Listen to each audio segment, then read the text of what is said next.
with Mittens joking about his name is so fly. Mittens cause he whipping, don't you get it, but that stove's hot, hot. Now let this be a lesson, professor. He handling the hit in his possession. Ooh, what you cooking, what you cooking? Scalding hot beats, but blow up before it's cooking. Ooh, I know you're looking true. I'm out taking with this beat on my lady, man. I'm really trying to date it out. What's the number trying to call out? What about my team? Wood, don't get loud. All right. Good afternoon, good morning, good evening. This is DSP News Second Edition. I'm your host. Let's go ahead and get right to it. Ladies and gentlemen, hopefully you guys are doing well. All right. So, let's talk a little bit about something that I've been thinking about for a while anyway. About going ahead and going over some of Phil's old fighting game or some of his FGC, his old fighting game footage or old Call of Duty footage.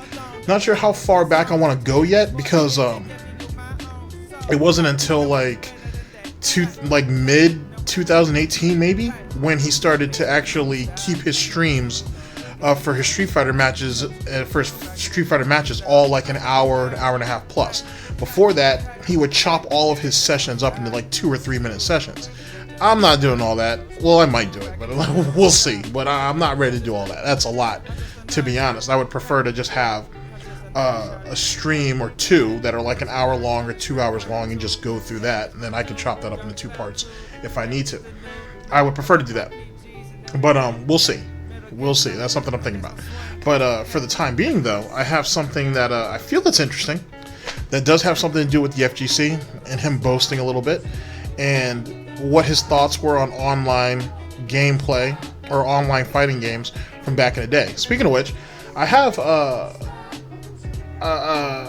a couple of videos for the main channel, since we're getting to that time where almost everything's cleared up over there, that I can go back, that I want to talk about, maybe about the situation that with Evo being online this year, and I want to talk about, I guess, my thoughts on it being online, and how do I feel about that, and how do I feel about online tournaments in the FGC moving forward.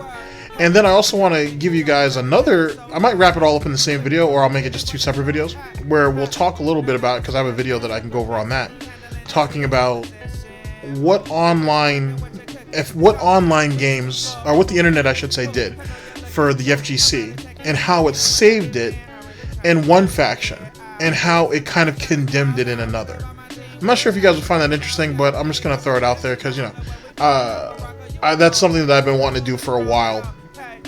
And actually, I have a lot of that vaulted, to be think about it, because I record random topic videos every once in a while, and either I forget to post them or I forget to send them off so they can be posted. Stuff like that happens. It is what it is. But that's something that I'm thinking about. So that might be something moving forward and whatnot, once I get all this kind of concise, and once things get straightened out on the main channel. Despite the fact that there will be a hiatus after all of that gets cleared up, at least some of these videos can go up and whatnot. It'll kind of hold you guys together. And I guess that would show some range too, I think, as a content creator to some degree. I don't know. Whatever. I'm just gonna talk about whatever I feel like talking about. Anyway, enough of that. Let's get to why you guys are here, for the funnies. Ladies and gentlemen, we are here with LD. The last couple of videos actually have been from his channel. Great channel, by the way. The link to this video will be down in the description. You should check it out. Also, yeah, you should actually check that out, because one, he has a lot of really old stuff there. Great content. He also does some newer stuff, going over different types of games and whatnot. If you guys are into like the anime type stuff and whatnot, he has a lot of that stuff over there. It's an alright channel, actually. There's a lot of depth there. He hasn't really done any DSP stuff in a while, but his regular stuff is alright. I think you guys should check it out. But also, a lot of the unhealthy lifestyle DSP tries it videos, we're going to be pulling it from there. He has like 14 or 15 of them over there. So he pretty much has all of them, I think. So that's where we're going to be pulling those from too. So if you guys want a bit of a preface before you guys see what I decided to get into, that's a great way of doing it. Anyway, we're here with LD. Let's see, DSP tries it. Former pro level Street Fighter player, Street Fighter and MVC or Marvel vs. Capcom Whining and stream chat Woes. This is from July 21st of 2014. This should be good. Now, as it pertains to Street Fighter, you guys have all heard the mythos of how godlike Phil was. I'm just kidding, he wasn't godlike. He wasn't even close to it. How good he was, and all of his 4th place finish at Evo, which which is what he actually stood upon. That was the platform he chose to prop himself on for years, almost 10 years, to be honest with you. And after people went in there and really dismantled it and said that there's nothing you should be proud about taking forth, then he slowly started to transition and go into, oh, well, I've won EVO qualifiers, I've won my locals, I've traveled across the country and won tournaments, you should respect me for that. But you never won EVO though. And at the end of the day, that's what it really comes down to. Like, you know what I'm saying? Now granted, back in Phil's day, they didn't have Capcom Cup. So EVO was like the thing. Like this, like in our current timeline, like in our current day of age, if you don't have EVO, you still have Capcom Cup. And you can walk away from Capcom Cup with like $250,000 if you take first place. Something crazy like that. It gets higher and higher every year. So that's a thing. I don't think Capcom Cup was actually... Yeah, actually, I think it was a thing, actually. Because Street Fighter 4, if you think about it, the Street Fighter 4 series actually kind of helped establish the early stages of what Capcom Cup ended up becoming. So, but he was never good at Street Fighter 4. So... he was never really good at Street Fighter 4, despite the fact of how known he is for Street Fighter 4. But we'll get into that as this video goes along. But we're gonna go ahead and go over his FGC, you know what I'm saying, history here in this video. I'm gonna point out some things to you. I'm gonna bring up some stuff that you guys I'm sure have heard before, and some of the failed opportunities he had with Machinima. How he botched the situation with that. I'm going to talk about that a little bit. I'm going to talk a little bit about DSP Street Fighter and the failure that ended up becoming, because he's stupid, by the way. I'm going to bring that up in passing to kind of to dwell upon. Phil could have had, if nothing else, and people pointed this out to me on Twitter, those who choose to DM me, they point out that for all the bashing that I put on Phil, that I talk about a lot of his opportunities and they don't understand why. Isn't it just supposed to be about bashing him? And it's not. It's not. Because then you're just nothing more than a blunt instrument like Phil. That's why no detractor does that. You don't...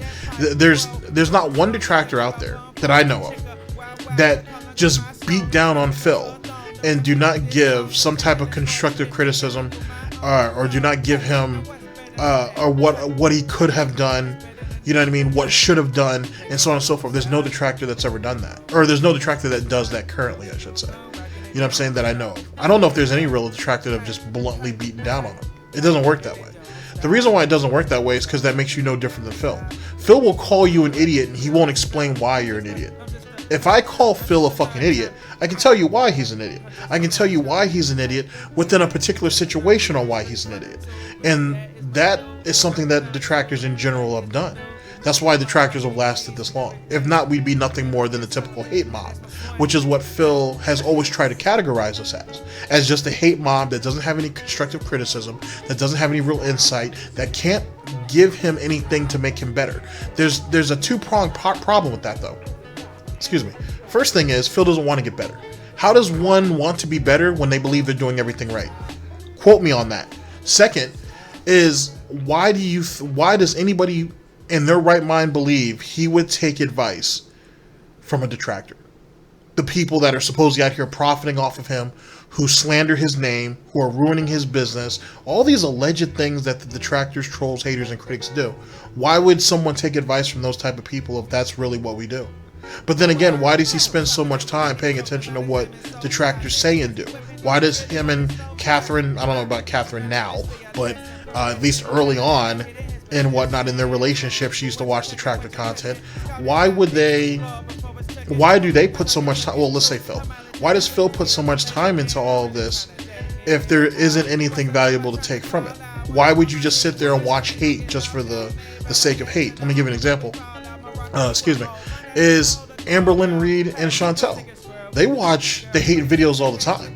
Both of them used to have a serious, well, not what it's called a hate boner, like a hate orgasm, if you will, for Michael B. Petty for the longest. And Michael B. Petty used to dig in their asses. But he was right, though. And he used to be able to, like Zachary Michael, like a lot of those people, actually, who do Chantel and Amberlynn Reed content, that he was able to cut them deep. But he also gave a lot of constructive criticism. He gave a lot of great advice, and none of them ever listened to it. And the reason why is because he's aggressive. He's very assertive. Whereas, for example, Zachary Michael is a bit more laid back. He is willing to understand. Not to say that Michael B. Petty won't. It's just Michael B. Petty can see through the bullshit. Zachary is willing to work with you a little bit. Another great content creator who's in that sphere of like Michael B. Petty and Zachary Michael is what's her name? Aphrodite. Is it Aphrodite Peach? I think her name is. Yeah, I wanted to say Aphrodite Apple, but that's because I'm associating the mythology. No, I think her name is Aphrodite Peach. She is a great reporter, and her breakdowns are very, very good. I think she's very underrated for what she does. She's a perfect example of someone who just gives a lot of constructive criticism, enough to make your fucking head spin if you're Amberlynn Reed or Chantel. But she right there, I think, breaks them down in the best way possible, and then she has a lot of the receipts to back it all up, on top of what her opinion is, which is essentially non-biased in fact. You know, she's not out there just to shit on them, She has her reasons, and it's her opinion, and she's very upfront about it, but yet at the same time she's not malicious or cruel about it. You know what I mean? So just to give you guys some examples, Phil is no different. Every detractor approaches this differently, right? But at the same time, and in a lot of the same ways, there is still an underlying message to be taken. And Phil doesn't want to do that because there's too many of us. And it's easier just to lump us all up and say, oh, they all hate me, instead of sitting there and being like, you know what, they're right. Or just sit there and point out, well, that detractor's right because that detractor said this, or this detractor's right because they said that. Now he's giving spotlight to those people. Now Phil is kind of giving his approval to those people if he acknowledges them, you know, individually. And he's not going to do that. Phil has never been about giving credit to other people, especially if he doesn't have to, or if he feels that he's not obligated to. And this is no different. And this is a lot of the reason why YouTube failed, the FGC failed, his jobs in IRL failed, and why Twitch will fail eventually. You know what I mean? Because Twitch has a lot of bullshit going on, but Twitch can't keep that bullshit up forever. That's just the reality. Time will tell, but it can't keep it up forever. Eventually, it's going to have a purge. They're going to have to do something, you know? And that in the time that we're in, what's the big story right now at the time that I'm recording this? What's the name of that thought? And she is a thought, by the way. Just because she's a more cleaned up version of a thought, don't make her a thought. Pokimane, there we go. Pokimane, at current, is taking a whole, well, she's always taking shit. Like, there's people hating on her for a number of reasons. Good reasons for the most part, but a bunch of good reasons. But recently, one of her pay piggies / white knights said that he hadn't paid his rent in 4 months. And he was behind a Starbucks or something, trying to use their Wi-Fi so he could send her $400 or $500 or some shit. Now, at first, people, because I know when I first heard this, I thought it was just a massive troll. But apparently people ain't tracked him down, and they found out, like, this dude's damn near putting himself into destitute. He's damn near destitute because he wants Pokimane's love that much. When you go back and look at the cuck circle that's going on over there, come to find out, not everybody over there is a cuck, but the majority of them, you have a bunch of people over there doing that. Like, so let me give you another example, and then we'll get into the video, because I'm rambling a little bit here, is the fact that this guy sent her $500, and she had to run off chasing some guy that she was dicking down, or that was dicking her down the night before, or some shit, whatever. Who knows why he was there. But there was some dude sneaking out of her room while she was streaming and whatnot. I don't know if she forgot he was there or what. Anyway, and she ran up out of her room and I guess out of her apartment chasing after him, or whatever the case may be. Or house, or no, she lives in a house because she's in that like streamer house or some shit.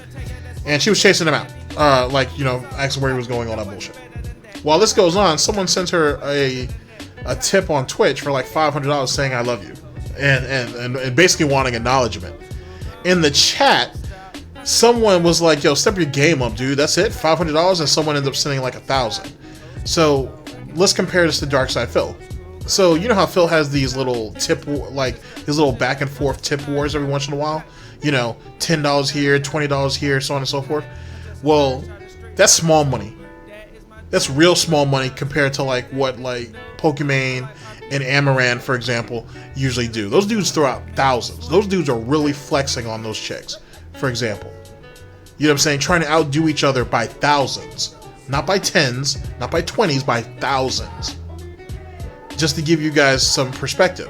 But apparently Pokimane, some of her pay piggies, her whales, if you will. Not even whale, he's a pay pig.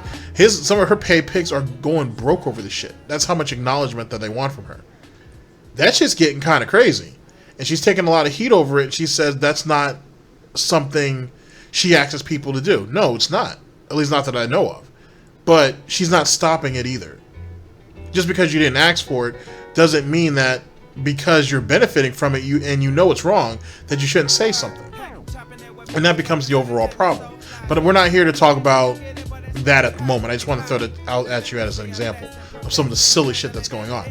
And those are some of the random videos that I make, that I usually record, and they just never get posted for whatever reason. Funny stuff, though. Funny stuff. But anyway, guys, let's go ahead and get into the video at hand. Like I said, hopefully you guys are doing well. This is DSP News 2nd edition. And let's go and get it.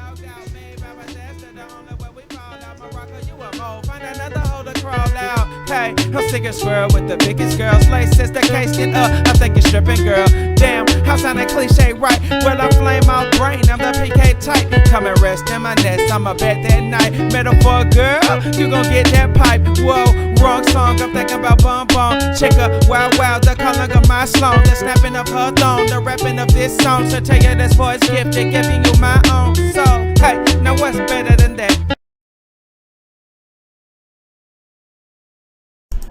Alright, good afternoon everybody. Hello. Hello and welcome to the stream as we begin to build up here some numbers. Excuse me. How's it going today? I hope I find you well. I hope I find you healthy, happy, and ready for some fun. Excuse me.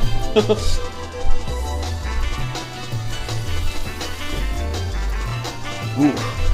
So, hold on, rearranging stuff for a second here. Okay, a couple of quick observations, right? But before we do that, ladies and gentlemen, we're here with LD. Excuse me. DSP Tries It. Former pro-level Street Fighter player, Street Fighter and Marvel vs. Capcom or MVC, Whining and Stream Chat Woes. This is from July 21st of 2014. The link to all the videos that I use will be down in the description. Now, second thing, make sure to support your local Snortbucks Coffee. You guys already know the routine. Also, Paul's book, it's down in the description. It's an Amazon link. It'll take you right to it. Might be worth checking out. I think so. But I'll leave that to your discretion. Now, to the funnies. So, a couple of observations. One, you can tell very clearly that Mr. Brunel is just waking up, and it's like mid-afternoon. It's probably early mid-afternoon. I'd say early afternoon, as he's getting himself up and ready and getting started to play these buttons and play poorly. Now, first thing is, Phil has always given us the mythos that when he steps into his office for work, you know, his job, right? Press his buttons. That he has to sit down. He has to get the stream going out, get the stream up. He has to make sure it's running well. He has to make sure all the settings are in place. He has to make sure that his other PC is working well and shit. He has to make sure that the chat and everything's set up right. All the stuff that goes into, like a half hour, I think he said at one time, that it takes to get everything set up before he can get a stream going. Now, I, as amongst other detractors, have called massive bullshit on that. The reason why is because Phil doesn't change any of his settings. All of his settings are the same. The only thing is what console he's actually pulling his footage from, and that's basically it. He doesn't have any transitions. He doesn't have any other scenes or anything like that. He doesn't have anything. It's all bare minimum. So there's nothing to change. There's nothing to set up. The way you turn it off is the exact same way he's going to turn it back on.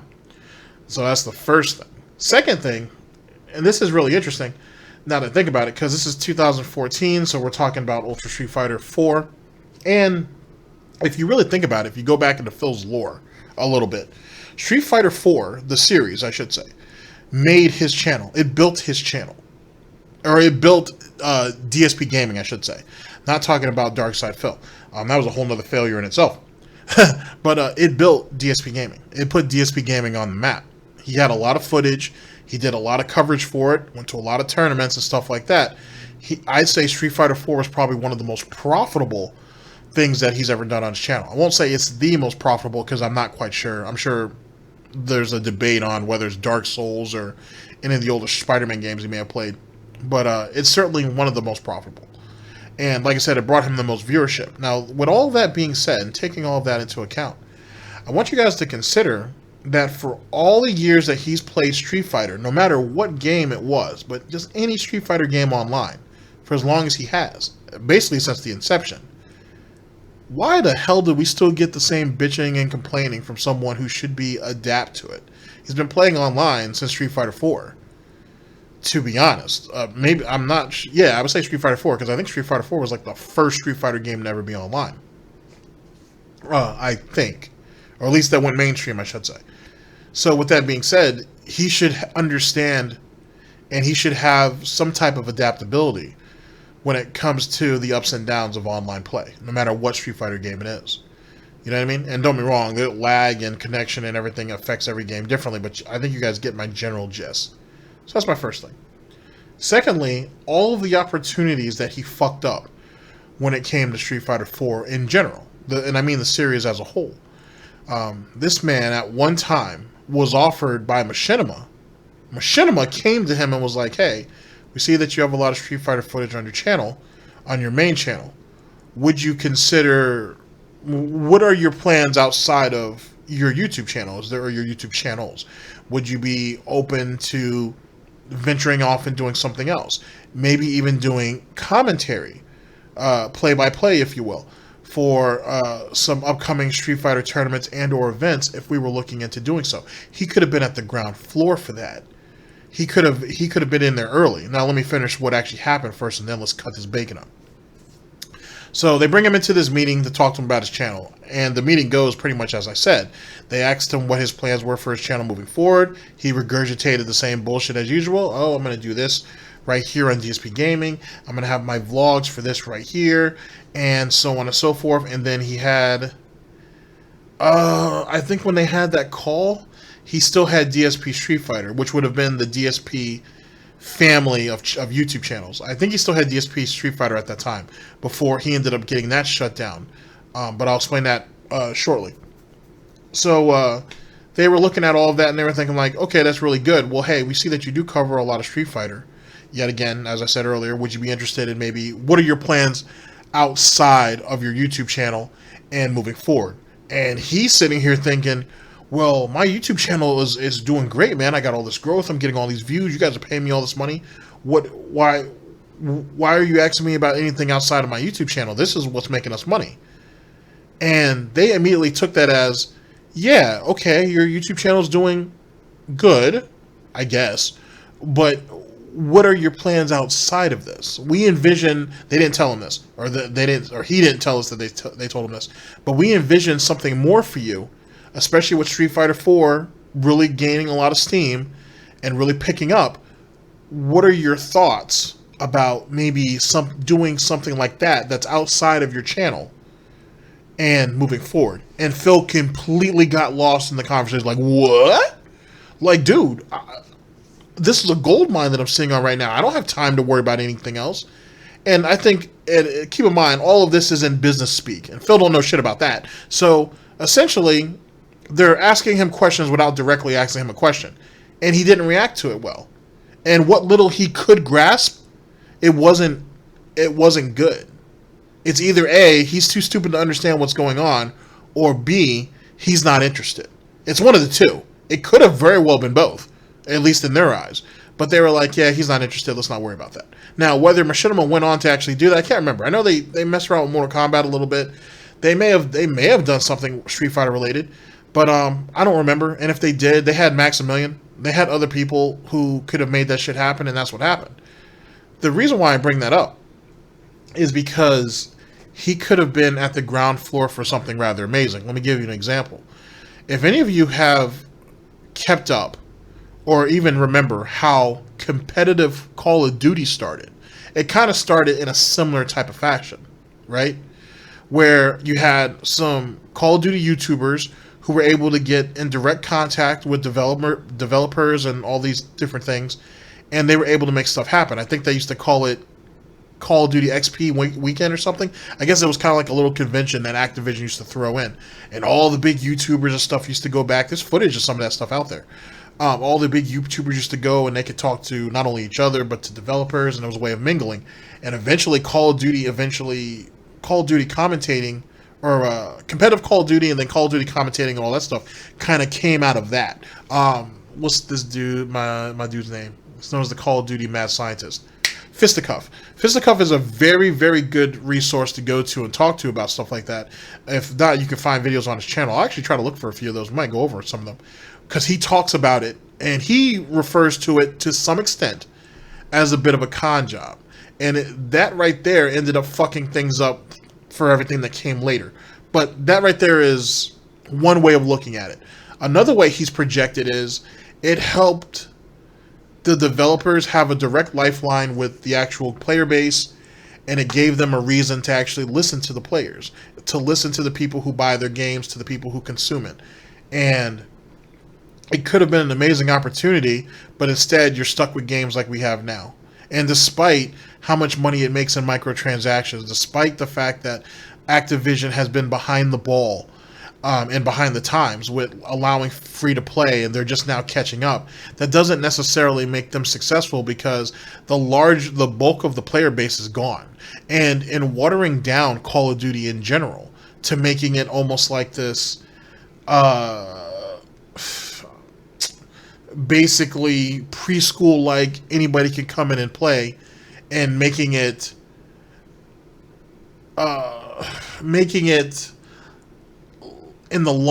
for long-term players, and making it rather unattractive or not worthy, or not worthwhile, I should say, and it's only kind of focused and marketed to new players, kind of just goes to show how far Call of Duty fell. A lot of people would contribute that, sorry, can't talk right now, so early, contribute that to the fact that that Activision decided to focus, and actually allow the publishers focused more on this whole competitive Call of Duty movement, and basically said fuck off to the casual players. And now you have a Call of Duty community that isn't, I think honestly, the pro Call of Duty community, that isn't really worth nearly what is being played, or they're being paid. But then again, the bulk of what they make, though, is from content creating more than actually competing. And if the game itself isn't good to play, then why the hell would you want to go and see pro players play it? That doesn't make a whole lot of sense. If that's a Call of Duty, like the last Call of Duty game, I think, that actually had an extremely exciting competitive and pro scene was Black Ops 2.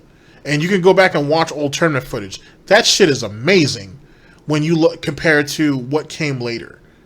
It was different. It was a different type of feel. And I think one of the contributing factors to why Call of Duty is the way it is because of this whole every year cycle. Like, that needs to stop. And eventually it will stop. But it needs to stop. Instead of an every year cycle, do it every 2 years. Do it every 3. And give these people these publishers actually more time to actually get shit done. On top of that, actually listen to what the fuck people are saying. Because the pro Call of Duty community isn't the driving force behind Call of Duty. It's always been the casual community. If it wasn't for the casual community, there'd be no pro community. You know what I mean? And then you could throw in the argument that some of the Call of Duty YouTubers fucked it all up because they were at the ground floor for competitive Call of Duty anyway, and everything came later. Sorry, it's a whole thing. But I might get into that in another video. But that's a whole thing. The point being, though, at the end of the day, is that Phil could have been at the ground floor for something like that. And with Machinima's backing, with Machinima's connection to Capcom, it could have been amazing. And who knows what could have came out of that later. We may have gotten Capcom Cup. Like I said, Capcom Cup, I think, started in the Street Fighter 4 era a little bit. But you may have had, maybe even before Capcom Cup, you may have been able to have something else, right, that could come through. And or Capcom Cup could have been a little bit sooner, and it would have been like a machinima type thing, you know, and whatnot, and so on and so forth, before Capcom ended up taking the reins and actually running it on their own. There could have been a bunch of amazing shit that could have happened. There could have been a thing where maybe, think of any other MCN at the time that focused on gameplay content, you know, full screen, makers, whatever, right? A curse, whatever. They could have, you know, they could have had like competitive tournament, like a large scale competitive tournament amongst content creators that are on their MCNs, competing against each other, you know what I'm saying? For like, you know, like Game of MCNs or some silly shit, Street Fighter edition. It could have been crazy. There could have been a bunch of opportunities, and there could have been a lot of money to be made. And one of the major points I'd like to drive home to you is the fact that the money that Phil could have made off that would have eclipsed, in time, would have eclipsed anything that he's made on YouTube. It could have been, it would have been the type of money that would have came in quick and clean, right?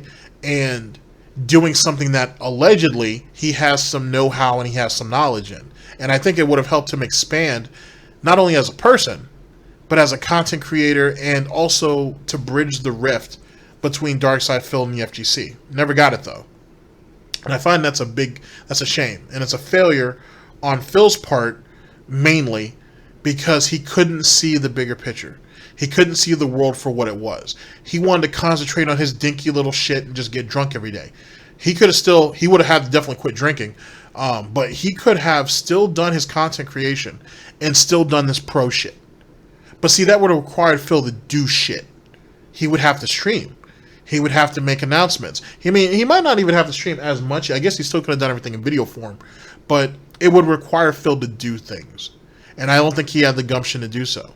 So Phil runs around now and says, he's a former pro fighting game player, and he has all this experience and he has all this know-how, but no one wants to listen to him anymore. No one wants to hear it because he's a laughingstock, or because he's obsolete, or because, you know, no one really knows him for his accomplishments in the FGC community. But that's his fault. That was his fault. He was the one who burned that bridge. You know what I mean? The FGC could love him or hate him, but they still got to respect him. You know what I'm saying? And in that type of position with the whole thing with Machinima and their agenda that they were trying to pull, man, he could have had a lot of that respect. He would have always been second to Maximilian, because eventually they would bring Maximilian in there, as well as some others. Mike Ross and Gutex would have brought in. Eventually Justin Wrong would have been brought in. There would have been a bunch of people they would have brought in, but Phil would have still been at the ground floor. You know what I'm saying? He would still probably have a commentator gig, maybe like almost like a 3-man panel, like they used to have in the WWF, for example, where you had like Jim Ross, Jerry the King Lawler, and Jim Cornette, or Jim Ross, Vince McMahon, and Jerry the King Lawler, or so on and so forth. You know what I'm saying? Like the 3-man format, where he could have had a place in that. He could have learned a little bit about production. You know what I mean? And actually learn how to edit videos, how to run streams properly, how to do it on a much larger scale. He could have made connections with Capcom, could have made connections with other fighting game publishers, Namco as well as others, and develop contacts. He could have done a lot of things. He could have brought John and Howard, for example, because you know that's a project coming up on this channel soon. He could have brought them along for the ride too. He could have mended a lot of the bullshit he did in the FGC, not all of it, but a lot of it could have been forgotten, and there could have been money made for everybody, and he would have been the foray in there. And I bring that up because Phil talks so much about how he went ahead and left the FGC and went on to do the YouTube shit, and everybody was so jealous of him, and everybody was so envious of him.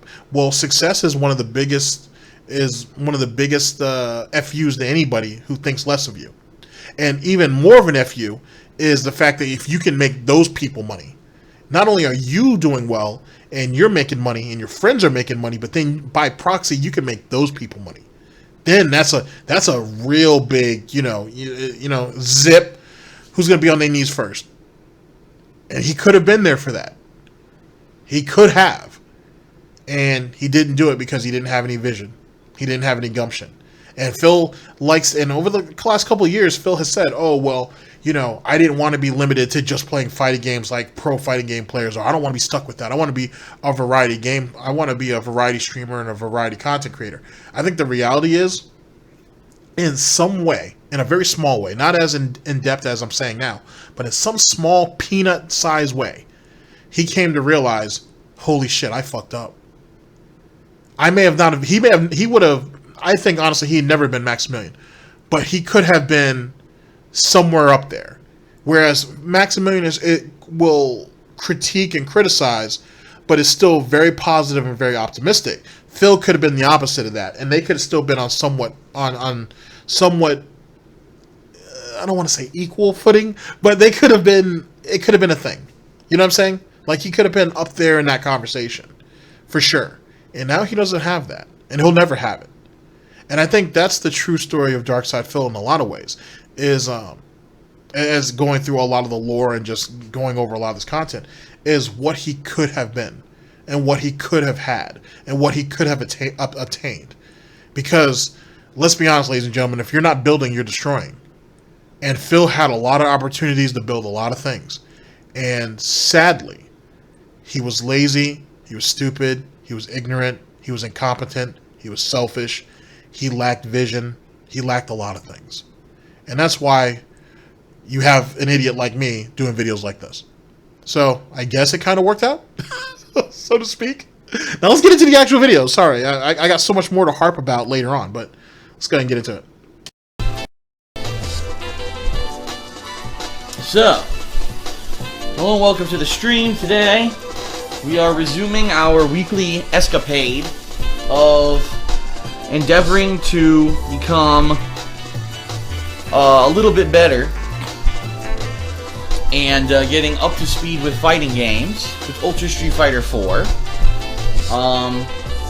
As you guys know, I used to be a former, tournament level competitor. Used to be very good at games like Super Street Fighter 2 Turbo, Marvel vs. Capcom 1 and 2. And when Street Fighter 4 came out... Not 2. Marvel vs. Capcom, I mean, from what I've seen, his name was thrown around a little bit. He was never anybody to be spoken of, though, in any type of real regard in Marvel 2. I mean, if anything, he lost a shitload of money in Marvel 2. He was very much the walking ATM that people were hitting up for Marvel 2. Easy. So yeah, I don't know why he would even try to bring MVC2 up. Maybe in his little neck of the woods, but when, you know what I'm saying, he didn't have a curly mustache, you know what I'm saying, when it was time for Marvel, baby, you didn't hear him out there on any, major tournament or on the EVO stage contending with those guys, especially back in Phil's day, because there was a shitload of killers in Marvel 2 back in those days. A shitload of killers. I doubt I know he didn't make it out of pools if he actually went to any of the large tournaments for that, let alone get in the brackets. And Marvel 2 tournaments used to be big enough where, yeah, you had to do pools just so you could get brackets, just so you could go ahead and get your tournament going, because that's how many heads would show up. You know what I mean? And though the matches were very fast and furious, like, man, there was a lot of good players or even decent players who got knocked out before they ever had a chance to start. It was just the way it worked. You know what I mean? So anyway, like I said, he can have Marvel vs. Capcom 1 because I have heard his name be thrown around in that. But Marvel 2, no, not at all. Not maybe, like I said, with his locals, but nothing outside of that except for getting ran up in those money matches. Oh, losing all kinds of money. I did it at the beginning stages of it, made an honest effort that first year that the game was out to actually travel and participate in tournaments and try to get to a competitive level in the game. But once the 5 billion expansions for the damn thing started coming out, including Super Street Fighter 4 the year after release, Super Street Fighter 4 Arcade Edition the year after that, Super Street Fighter 4 Arcade Edition 2012 Arcade Update bullshit the year after that, I pretty much got tired of it, and I said, it's nonsense. It's just an artificial reason to keep people hooked on this game and buy the next version. all they're doing is adding 1 to 2 characters and tweaking the gameplay, which isn't freaking needed. When a game comes out...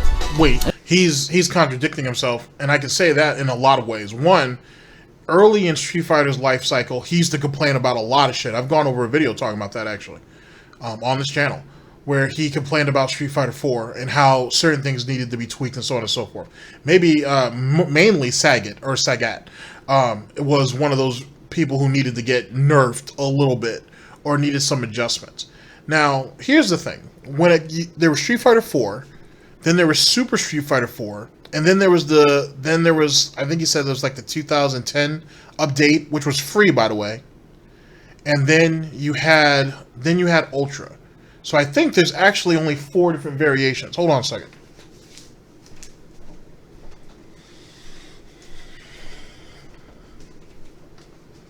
It's not like it's as widespread as he says. Give me just a second here. And to be honest with you, Street Fighter's always been like that. Think about how many versions of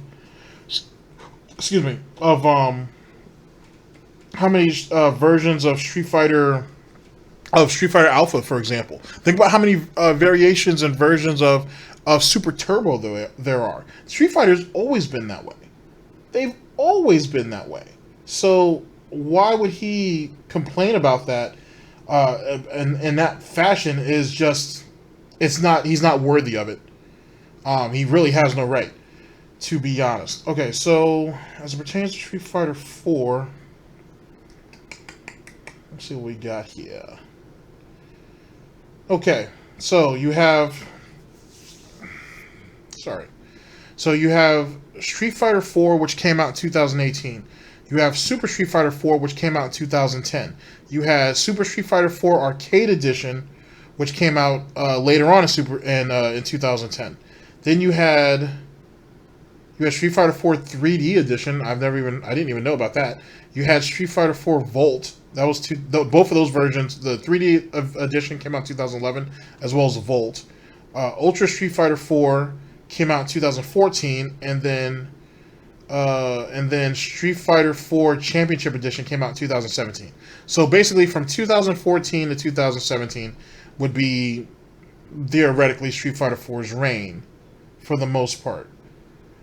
And okay, that right there, ladies and gentlemen, isn't too different to be. Actually, I gotta look up some of those other games. I've never heard of those. Like at least 2 of them. I might want to get a little bit of that. I may want to find out a little bit about that. But that right there is nothing new at Capcom. Capcom is known to have multiple versions of Street Fighter games that they put out, for ill or nil.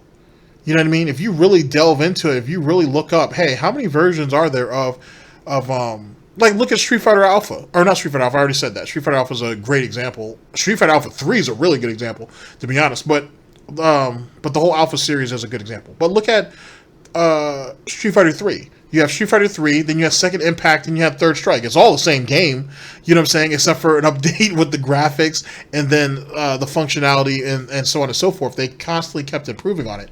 Capcom is known for doing that. Sadly, they don't do it as much anymore, but back in the day, they used to do that. That's why they were known for being one of the premier fighting game developers out there, because they were constantly expanding on what they had. And back in Phil's day, early on, shit, man, you would have multiple versions of a game out in your arcade.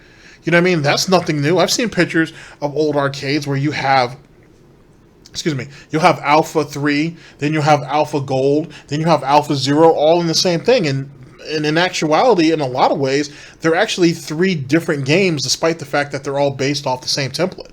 You know what I mean? The changes can be so drastic from game to game that it makes it its own entire game in itself. Phil should understand that, being that his 4th place finish at EVO was done off of a shitty ass port that no one touches, and a lot of people say it was probably one of the worst things that they've ever done. You know what I mean? And that was what, version 7 or 8 of Super Turbo? Something along those lines. I'm exaggerating a little bit, but I wouldn't be surprised if I'm somewhat right. It's disgusting how many versions of Super Turbo they have out there floating. So he can't talk. You know what I mean? So to downplay it like that is dishonest of him. But let's continue. This is additionally, for people from the 1990s who played fighting games, when a fighting game would come out, you would play that version of the game, and that would be the version of the game, because they came out in arcades. It wasn't a digital release or whatever where you could constantly be updating it with new patches and such. So, regardless of the fact that a game might have had bugs, or might have had things in it that were discovered by the players that the developers didn't intend, those became integral parts of the game. Marvel vs. Capcom 2, the entire game and pro-level gameplay in that game is based off of things that weren't intended by the game developers, including the Air Hyper Viper Beam with Cable, which is an instant full-screen super that can link into itself and kill entire teams. Okay? Most of the stuff in that game, again, was not intended. But yeah, you're right. That wasn't intended, but that's not like a bug or a glitch too. First off, to pull off Air Hyper Viper Beam, you kind of have to Tiger Knee it. To be honest with you, like, you can do the first one. You can either, first off, you can't do it on the ground if you want to link them. So you have to jump in some capacity, or even jump cancel if you're fast enough to do the first one. Then you have to immediately hop up to do the second one if you can get it to connect. Third one, you're definitely Tiger Kneeing. And then unless you have an assist, then you're probably better off DHCing out. But like I said, that depends on your reaction time. Every person does it differently. But you can make that same argument for Sentinel. Sentinel has what? He has mouth beam, rocket punch, and the Sentinel Force. And then just before the third Sentinel Force drone hits, you can literally do rocket punch and do that again. And then you can go ahead and reset it all over again into mouth beam. You can do downwards rocket punch right before they hit the ground. Into that, you can do a bunch of silly shit. But that's not necessarily a glitch. It was just something that that the developers and the programmers didn't expect could be chained together. You know what I'm saying? Which became part of the game. But those aren't actually glitches, though. You know what I'm saying? If you will. That's just the thing. If he wants a glitch, there's a couple of things. Like Guile, for example, has a combo in the corner in MVC2 that if you do it right, a person can't dizzy out because his air throw will actually kind of cancel that dizzy out a little bit. There's some crazy silly shit you can do with Jill. Gambit has his off the screen glitch, which completely just stops the game altogether and can cause him to win. There's all kinds of really crazy glitches in there. You know what I'm saying? For example, there's a shitload of crazy glitches. But a lot of those glitches, though, too, you can't use in tournament. Like, you know what I'm saying? Like the Gambit glitch. You can't do that in tournament. You know what I mean? No one's going to allow that. And everybody knows it, so you can't do that. But there's certain shit that you can very much get away with. I'll give you another example of a glitch that does major damage, and they allow it. If you want to call it a glitch. Ken's air hurricane kick, right? Or air tatsu. That shit does stupid damage. That shit does redunculous damage and whatnot if you combo that, and that'll rip you apart. They allow it because he's a low tier character and very few people play him. Like, I think VDO used to play him. Even though VDO's team was already pretty strong as it was, to be honest. But, like, I think VDO would do it. Like, if you guys don't know who VDO is, he is a legendary low-tier Marvel vs. Capcom 2 player.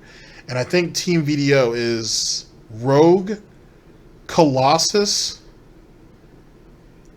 and is it Trombone? I think it might have been Trombone. And Trombone actually has an interesting glitch now that I think about it. For her assist, where one of her assists does, like, if you use that as an assist, I should say, that shit does like that shit can do like 30-40% damage. Like, that shit can do ridiculous damage if you get hit with that bitch. Like, that shit's stupid. Like, there's all kinds of nonsense. You know what I'm saying? There's all kinds of nonsense that you can that comes about. But I would say the actual glitches themselves that either are game breaking or can mess with the game in such a way that can be considered manipulation. Those things aren't allowed. And everybody knows them. You know what I mean? But then again, even in our current year of Gout, 2020, there are new glitches found for MVC2 or Marvel vs. Capcom 2 every day. people discover crazy shit.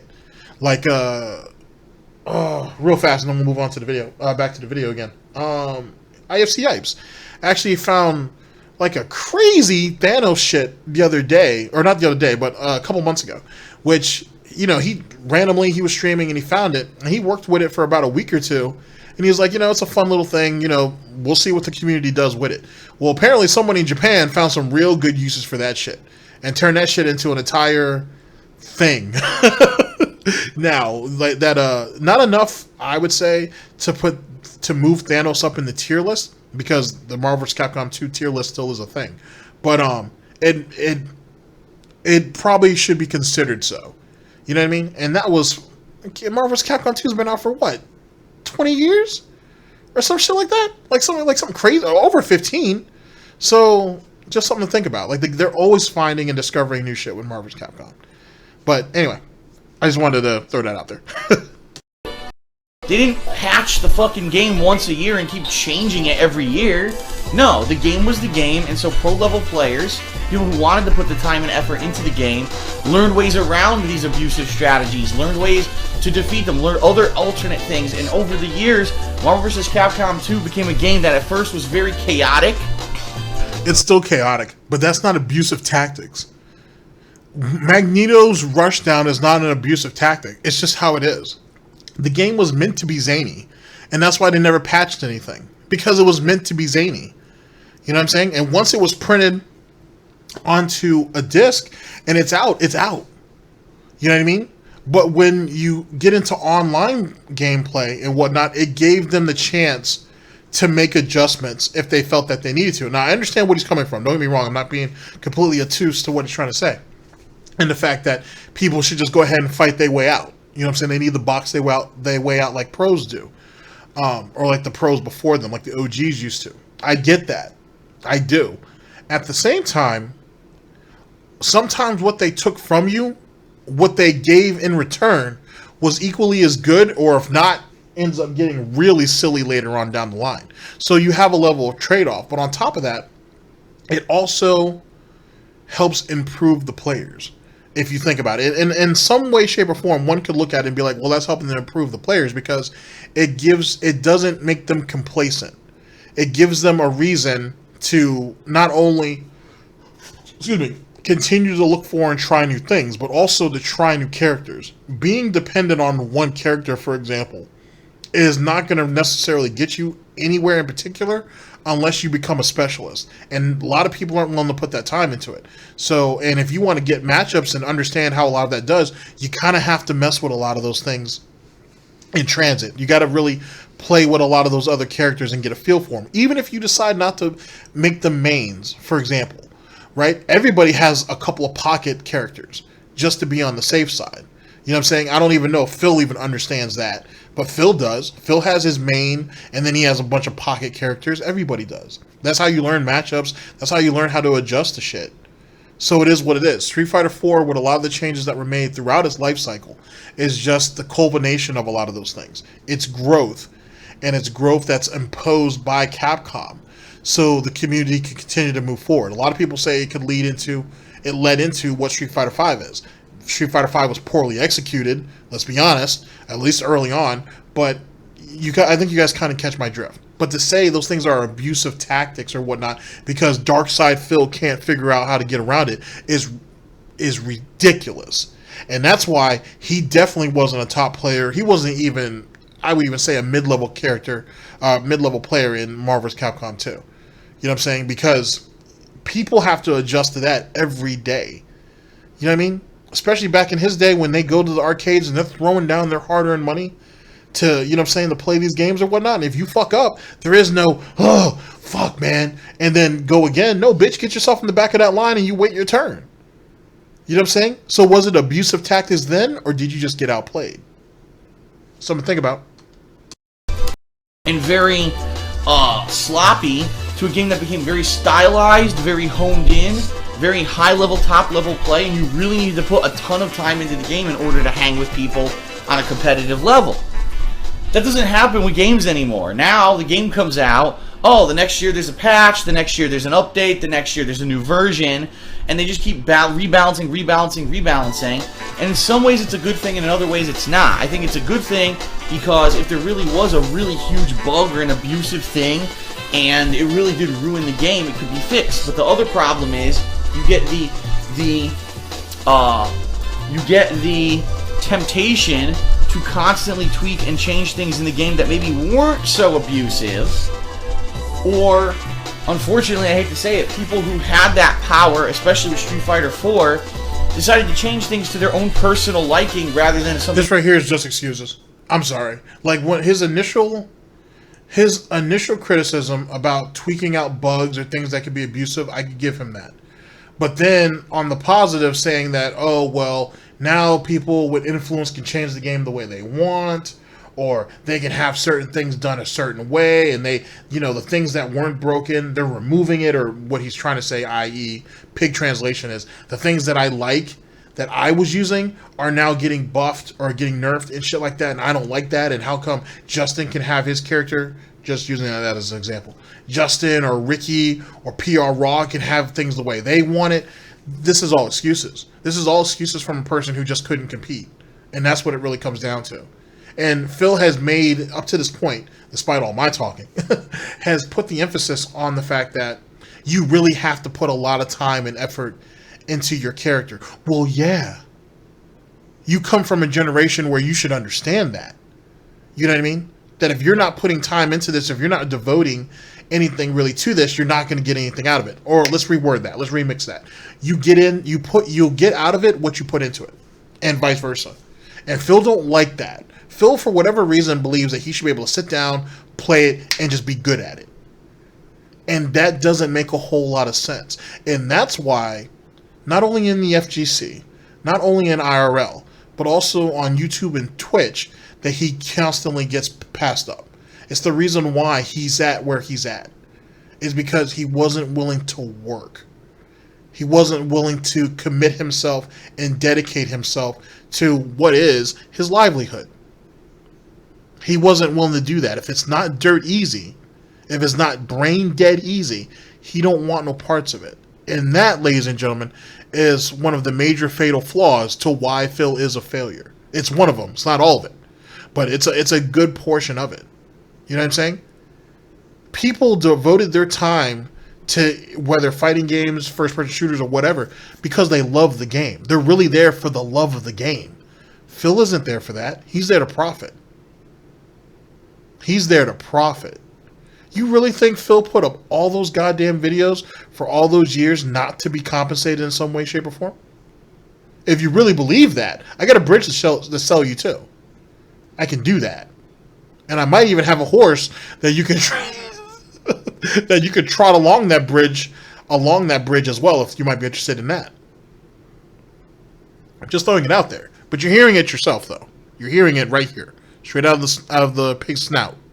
You're getting it all right here. That was a demand or a need due to something that was overpowered or unintended with the game.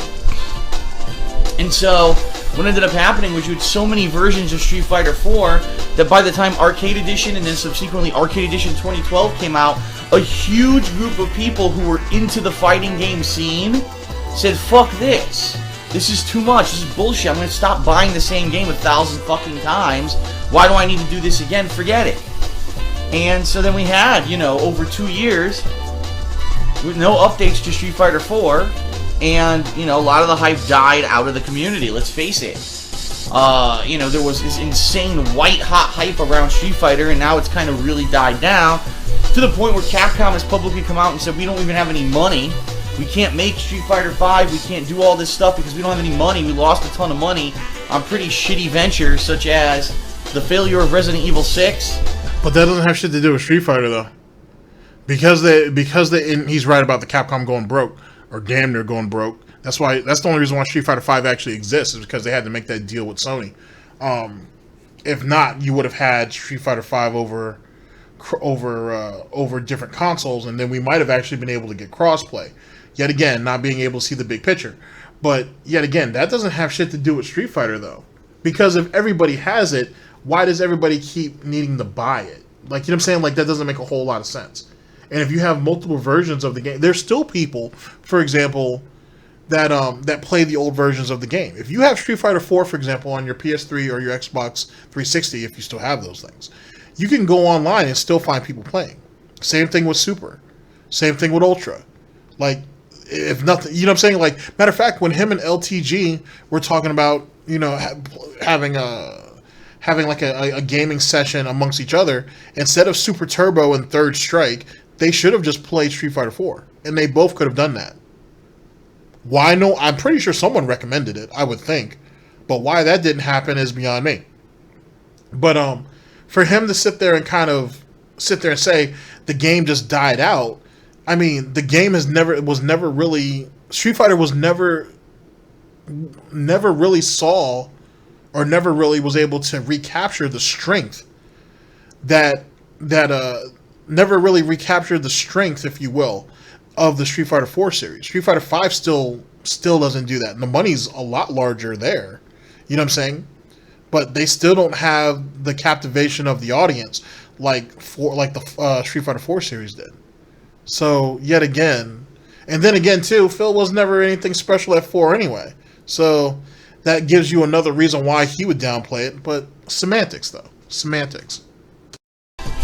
Failed to sell as well as they wanted it to for the amount of money that they put into it. And the Devil May Cry reboot, which also failed to reach their sales goals. And, you know, also you got to keep in mind that Capcom has been screwing up pretty hardcore when it comes to things like Mega Man and stuff like that. Pretty much just pissing off the major fan base. So, in a lot of people's eyes, Capcom is not a very popular company anymore. Which is hilarious because in the 1990s and even the 2000s, they were like the go-to guys, the guys that could do no wrong, right? And now they're just so different in the eyes of the common gamer. So, here we are, Ultra Street Fighter 4 came out a month or two ago at this point. And I said, you know, I'm going to give it a shot, and I played it, and I'll be honest, I think that they did fix a lot of the stuff that was really stupidly done in the game. I'm sure there's still going to be overpowered characters. According to Evo results, which is pretty funny, Rose apparently incredibly good. Which I think a lot of people kind of knew just from playing the game, seeing some of the changes that were done to her. But I don't think anyone had hashed out the top level stuff yet. The game had only been out for what, a month and a half, 2 months, when Evo had happened. So in that regard, Evo was almost like the testing ground for stuff. And now that Evo's over, I'm sorry, ladies and gentlemen, I'm starting to do I never believed in that whole post-nasal drip anyway, but the way you're listening to it here, it just sounds like a lazy son of a bitch who just won't blow his nose. I don't think that's nasal drip at all. I think he's just too fucking lazy to blow his goddamn nose. And the reason why it's as bad as it is now is because all the years prior, like, because this is 6 years in the past, look at what he's doing, look at how it sounds. You know what I'm saying? And this dude doesn't even have his wind like that anymore. So that's just, and that's ugly. That is ugly. Jesus Christ.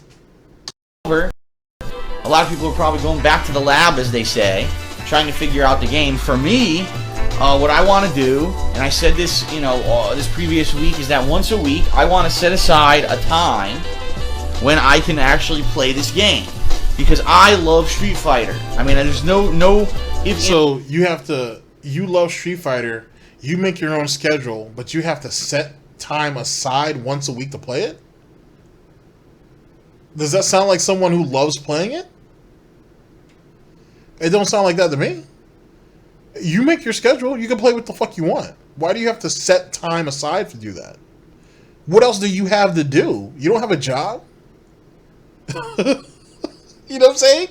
You had woken this, I assume, like I said, this video was recorded like mid-afternoon, early mid-afternoon. So you slept in all morning. Reason why that was is because you were probably up drinking all night. But yet you have to set time aside once a week to play this game. Okay. Gotcha. Because he's so damn busy, right, ladies and gentlemen? With all the editing and everything. Butts about it. I love Street Fighter. I grew up playing Street Fighter. I love the games. I love the competitive aspect, and I am sad. Didn't he just criticize about there being too many damn games, but I love the games? Oh, okay, sure, whatever. I'm actually saddened that for a few years there, I was really turned off from, Street Fighter and just competition in general, because I felt the games had really gotten stagnant, that they really weren't very good. No, he couldn't compete.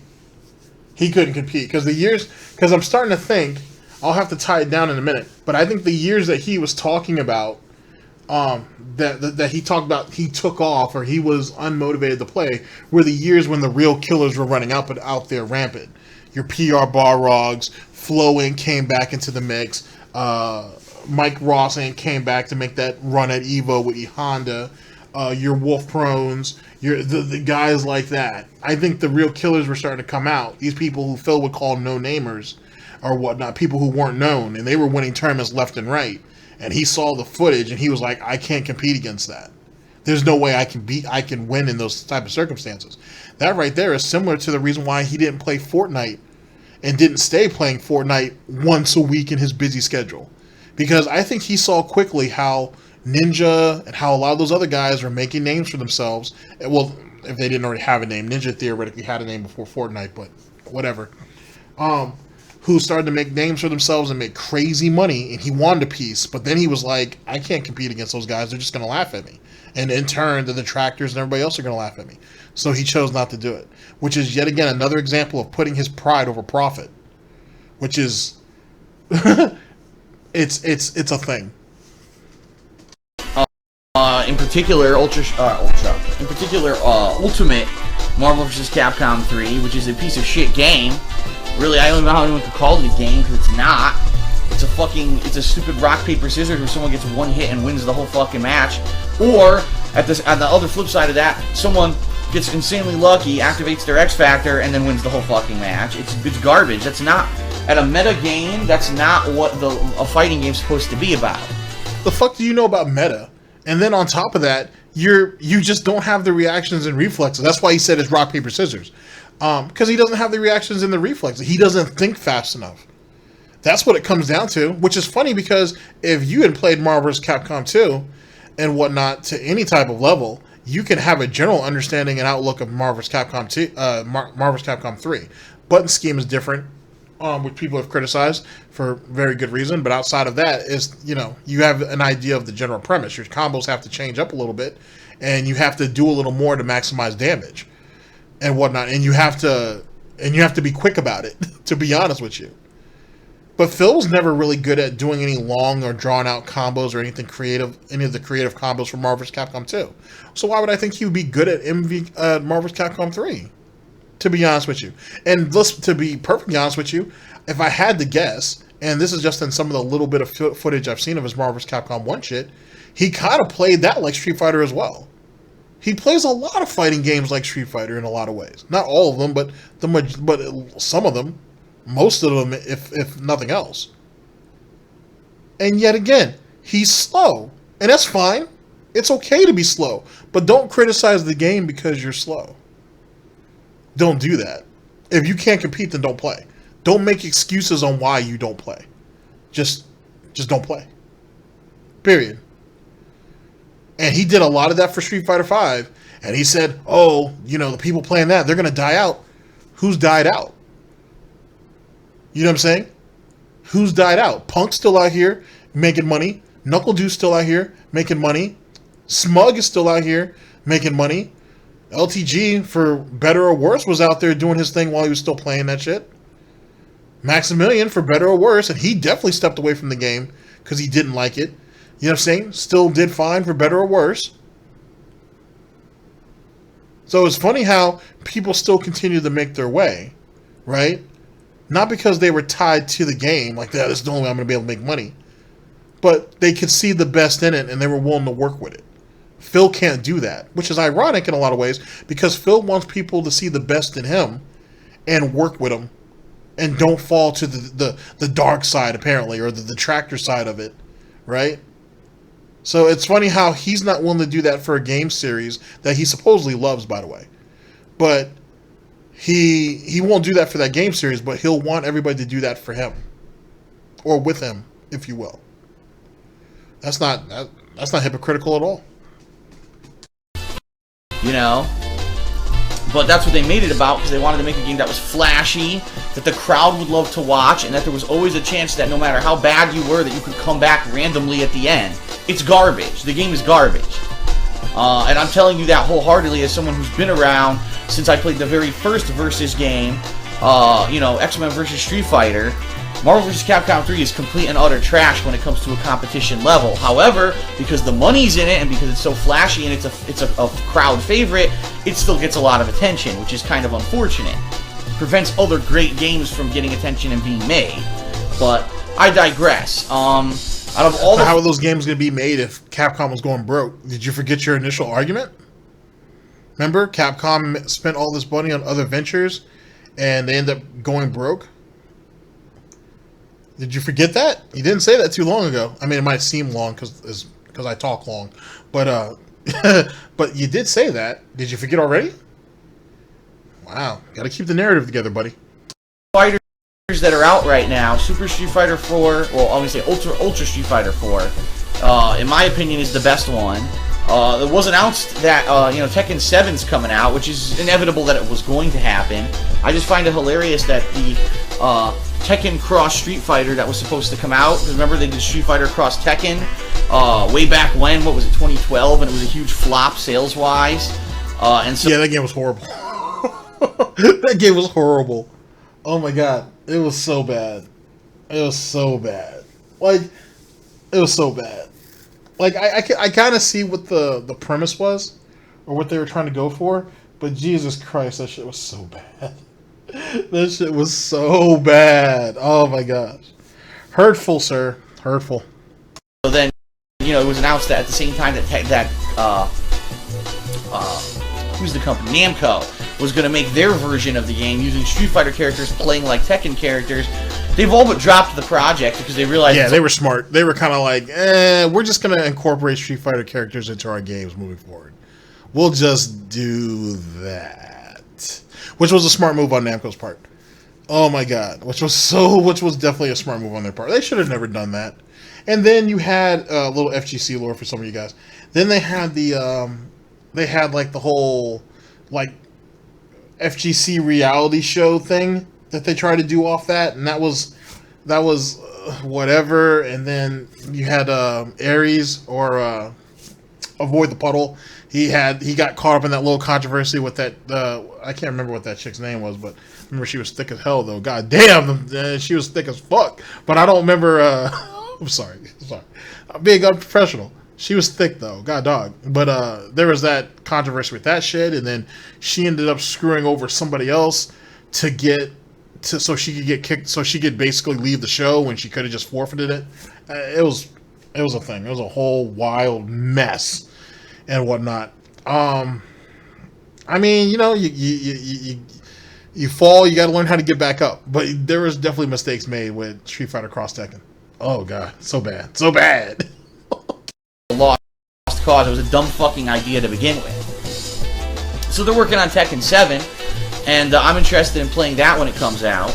I'm also excited because now that I have a 1080p 60 frames per second setup, you know, these games can be played at a really entertaining, you know, visually as well.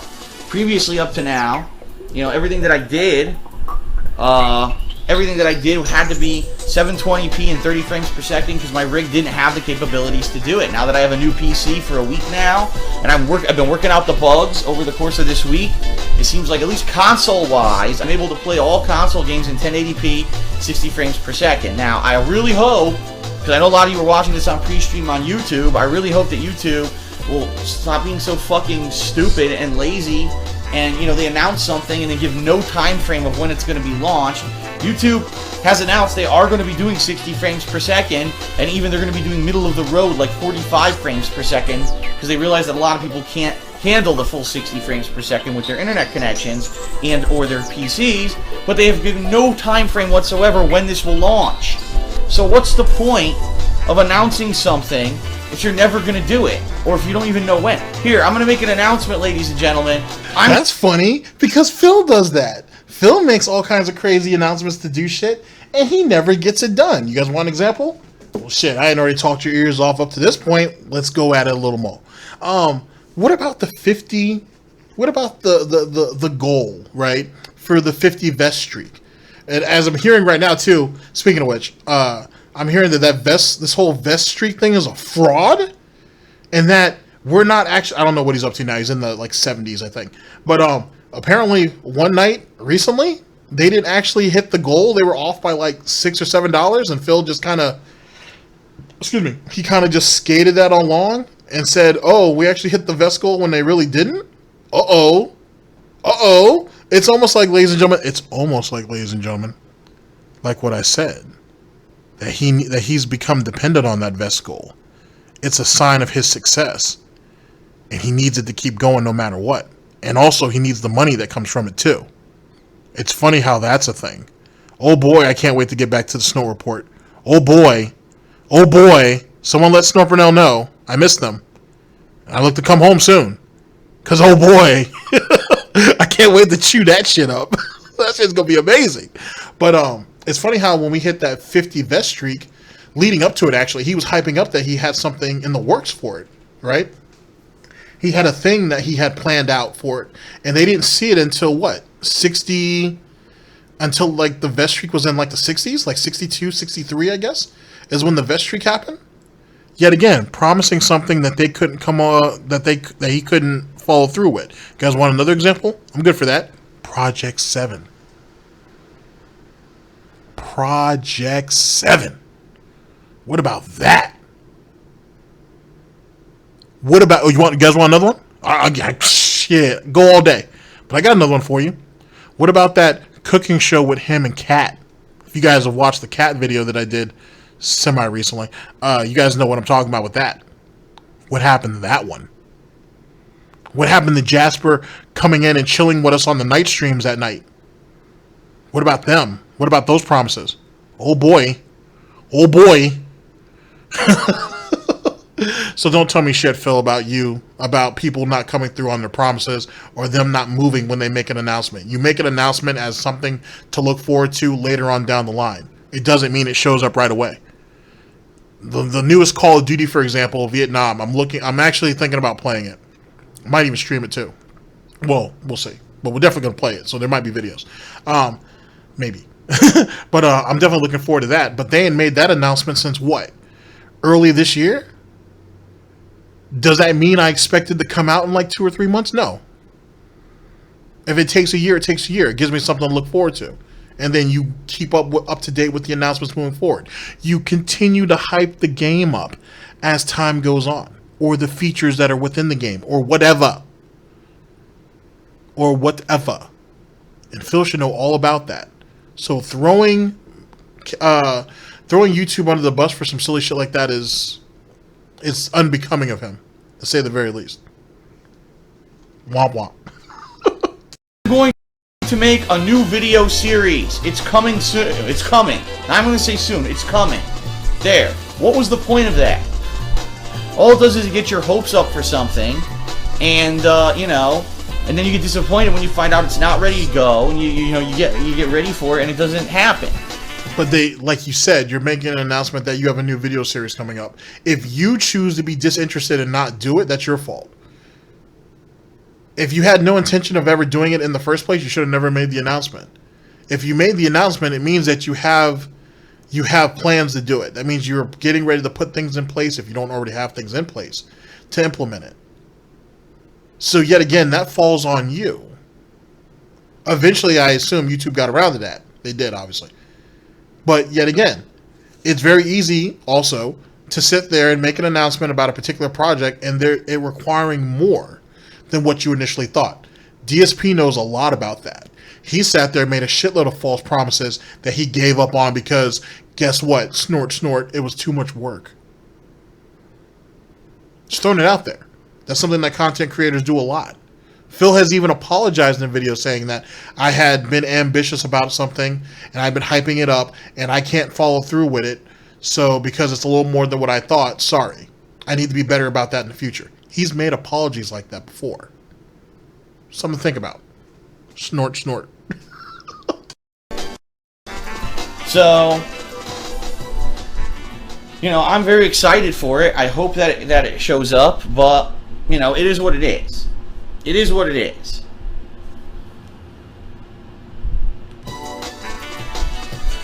However, the good news is that when I actually do, or when YouTube actually does, decide to go 60 frames per second, I'll already have been recording in it, and I won't have to make any adjustments. Now, some people have been saying to me, in fact, I can't believe this is an amazing coincidence, because I was just about to bring this up, and someone already said it in the chat.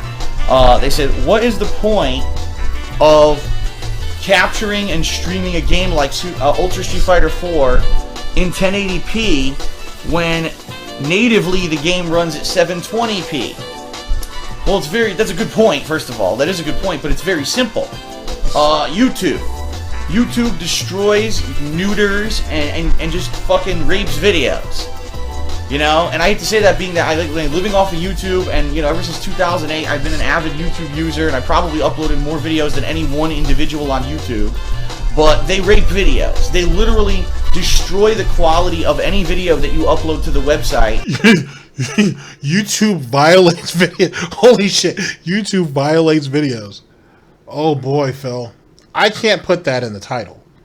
That might go in the thumbnail, though. Just saying. Just saying.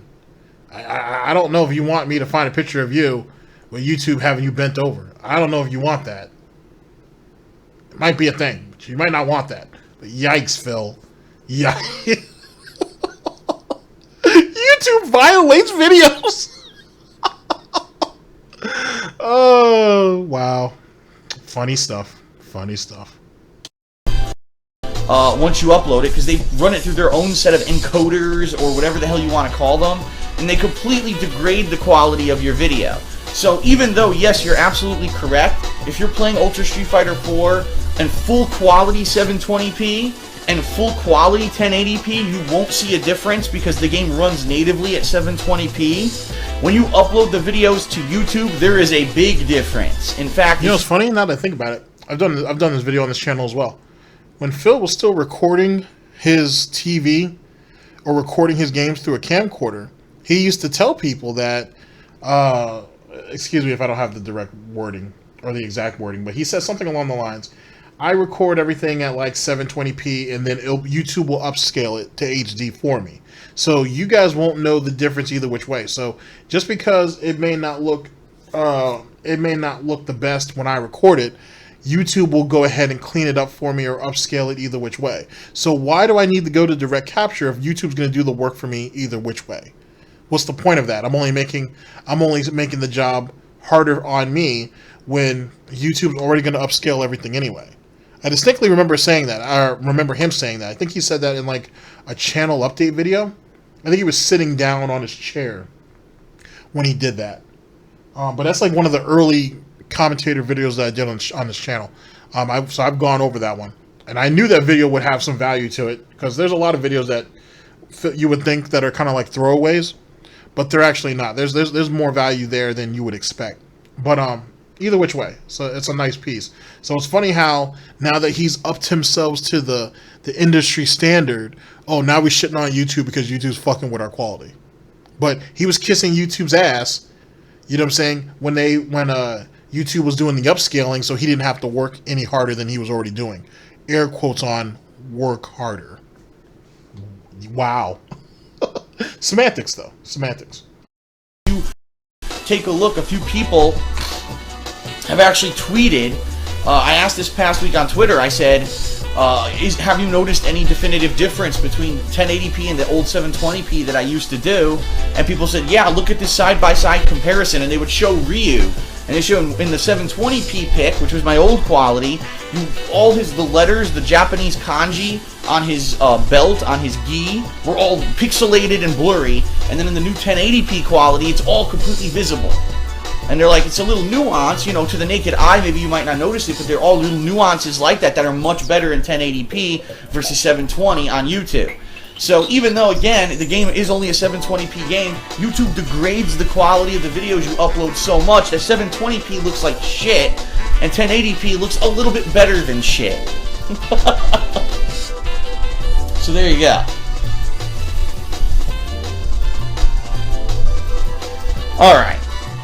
So anyway, to give you guys an idea of what's going to be happening today here on this stream, I'm going to be playing for about probably 3.5 to 4 hours. We're going to be going till around 7 p.m. Eastern Time, 4 p.m. Pacific Time, at which time I'm going to be taking a break to go get dinner. And then I'm going to be coming back on my second stream tonight, which will be anywhere between 8:30 to 9 p.m. Eastern Time, which of course is 5:30 to 6 p.m. Pacific Time, for the weekend preview, where I'm going to explain to you all the stuff coming up this week. There's a ton of new stuff this week, finally. So wait a second. So back in 2014, he was taking a 2-hour break, hour and a half to 2-hour break, and yeah, he said because he said what 6? He said like 6 o'clock, 6:30 his time, right? Or something along those lines. I know he didn't say 7. So he's taking like a 2-hour break back in 2014, but he takes like a 3-hour break now. Sometimes 3.5 hours, depending on if he ain't gone ahead and started pre-gaming for the night stream. What a lazy fuck. Really, what a lazy asshole. After a few dead weeks, we've got new content that I think you guys are going to love to see. And it's also going to be the very first video that I'm going to do, and or stream, because it is a stream as well, with my almost final setup here in my new office in Washington. And the reason I say that is today, early this morning, it was like 7 a.m., my love seat arrived. It was delivered. And my love seat is what I'm going to be sitting on from now on when I do my gameplay, as long as it's constant. Ah, the birth of the love seat. Ah, yes. So this video is packed with a bunch of shit. The love seat finally arrives, giving his going over online games and whatnot, and online gameplay, how Capcom has messed up. Wow, this is full of goodies. Yikes. So if it's PC, I have to sit at the PC on my computer chair, but for console games, this is how I'm going to be seated when I'm playing. And it's a very nice love seat, and I think it's a lot more photogenic, let's put it that way, more so than the old sectional that I was using for 2 weeks as I was waiting for this to arrive. So you're going to see that in the weekend preview tonight. And then after the weekend preview tonight, it's going to be Resident Evil 2, Claire's campaign, because we completed Leon's yesterday, and that'll be going for a little while. And then of course that's going to continue all day tomorrow until I pretty much beat the game. So that's the rough idea for the next 2 days, everybody. And I hope that you'll join me here on stream for that, okay? Thanks a lot for being here now. I appreciate it. See some idiot trolls in the chat, unfortunately, who I'm taking care of. I would ask this, everybody. Oh shit! This is lean in manual before the actual couch or love seat showed up. So this is a monumentous occasion, to say the very least. Wow, been doing that lean in manual since like 2014. First of all, if you are a mod on my stream, I know a few of you are newer mods who I modded just about a week ago, and you've been on a trial run, and I'll say so far so good. I've gotten no major complaints whatsoever about any of the new moderators. So you guys are doing a decent, or at least a decent job, because I haven't gotten any complaints. What I'll say is we'll leave you guys on as mods, and we'll see how it goes. Wait. So you guys aren't doing a good job because there hasn't been any problems. You guys are at least doing a decent job because I haven't heard any complaints. But doesn't Phil say that he did a great job at all of his jobs and whatnot? He did exceptional work, and no one ever recognized him for the greatness it was? Well, maybe, Phil, you were just doing a decent job because no one complained on you. Maybe that's what that was. I don't know. Semantics. I'm just nitpicking at this point. But I will ask you this. Please keep your eyes on the chat, because even traditionally during Street Fighter streams, you get people who come in here and try to do just stupid shit, derailing the chat, you know, things that have nothing to do with anything. And, you know, we need to get this under control. We need it so that people can come in here and talk and chat and enjoy a stream of Street Fighter and not be bombarded by assholes. So that was nothing Just imagine, that was petty that anybody was bitching about that silly shit. Especially when you look at what he deals with now and the few mods that actually show up. Wow, you really didn't know how good you had it, Phil. You really didn't know how good you had it. Would ask that any moderators who are on the stream right now to please, keep an eye on the stream chat and make sure that everyone's abiding by the rules. If you are here on the stream and you haven't been to one of my streams before, which is probably a very rare situation, but it's always possible. Come on, man, this is light. This is real light. This isn't even trolling. This is Monday. This is nothing, dude. This is light as hell. Wow, that's wild. And it's amazing too, because you think that kind of looks like Phil's chat now. Actually, if it is, that is Phil's chat now. Basically, he could have a transparent chat now. You could do all kinds of customizations through either Streamlabs and or OBS, and he won't do none of it because he's a fucking idiot and he doesn't want to learn anything. Wow, or Streamlabs OBS, I should say. I'm sorry. Wow. Well, you get what you pay for, I guess. The rules are publicly listed directly below my stream if you're watching this on Twitch TV. If you're watching this in the plugin on my website, thekingofhate.com, they're actually listed to the upper right-hand corner of the stream. And I do ask that you do read them because, number one, they are enforced automatically by a bot. We do have a moderation bot in the stream that automatically enforces many of those rules, and more frequently the people who get kicked from the chat don't realize what they even did wrong because they never bothered to read the rules. So please do, okay? And number two, because we do have human moderators who are here to back up the moderation bot for things that it wouldn't pick up. So if someone comes in here saying racist slurs like crazy, or someone comes in here and they're saying sexist stuff, someone's bullying someone else, people are attacking. You're full of shit. I have seen chat logs from as early as, I'd say, maybe mid-2017, I guess. I'm sure there's stuff further out than that. But from like 2017 up till now, where there's been plenty of racist slurs that got thrown around in that chat, and people have even gone as far as showing what Phil's response was to it as the chat is going along. Phil takes a quick look at it and turns right back, acting like nothing ever happened. Mods didn't say shit. Most of them laughed. I saw plenty of what would be rather questionable role play going on in that chat. Motherfuckers talking about sticking inanimate objects up people's asses and all kinds of ridiculous dumb shit. Phil took a look at it, gave a chuckle, and then turned right back around. You better, whatevers. I call X to doubt on all that bullshit too, because there's been plenty of questionable shit that used to happen in this chat. Maybe not so much now, but back 2000, at least 2017, 2018, most of 2019, there was a bunch of questionable shit going on over there. So they don't call it the Gestapo chat for nothing. Each other, so that doesn't belong in a stream chat for a game. I mean, for God's sakes, why people feel the need to do this kind of stuff on the internet, who knows? But it will be actively moderated, so it's in your best interest to read and understand the rules before we get started, okay? And the last thing that I'll say, and then we will get started with gameplay, okay, is that I am very appreciative of those of you who are paid subscribers here on Twitch TV. I haven't mentioned this in a while, so I figure I'll bring it up again. I am in the paid subscriber program. Unlike a lot of other streamers, I don't take out time and completely derail the content of my stream for people who become new paid subscribers. I don't stop the stream. I don't play a noise. There's no pop-up on the screen saying so-and-so became a paid subscriber, because if you're going to pay to be a subscriber, you're paying to see the content. You're not paying to see other people get a shout-out for being a paid subscriber. But see, the thing is, I kind of understand what he's saying with that.